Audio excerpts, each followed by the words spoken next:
Bij de meeste sportwedstrijden gaat het erom dat de rapste bist. Maar Lennart Mulder van basisschool Het Bient in Sumar had een prijs won voor het zijn oerstelde. Hij is de allertraagste fietser van Friesland.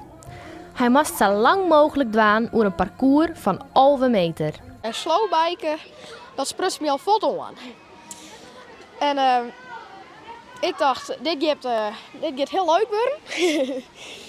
Dus ik heb fiets gepakt en ik heb vlot alles won. Het eerste record van hier uit groep 8, dat was 58 seconden.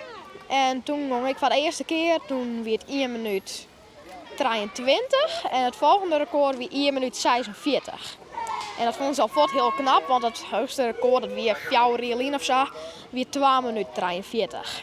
De dieren is aan 2000 baan van 50 Friese squallen mee aan de wedstrijd. Iedereen denkt van langzaam fietsen, dat doe ik nooit. Ik doe altijd alleen maar snel. Maar toch, als je kijkt in het verkeer, gebeurt dat wel. En wat gebeurt er op het moment dat je langzaam fietst? Dan raak je je balans kwijt, maak je een zwieper, kom je misschien tegen een stoeprand of tegen een auto aan en er gebeuren allerlei ongelukken mee. Door was dus net zomaar de allertraagste fietser van Friesland. Hoe pakte Lennart dat nou correct aan?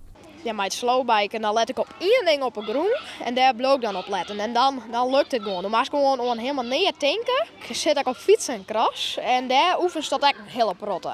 En mijn fietsenkras, dan mag ik gewoon naar alle bulten zijn waar je heen geweest.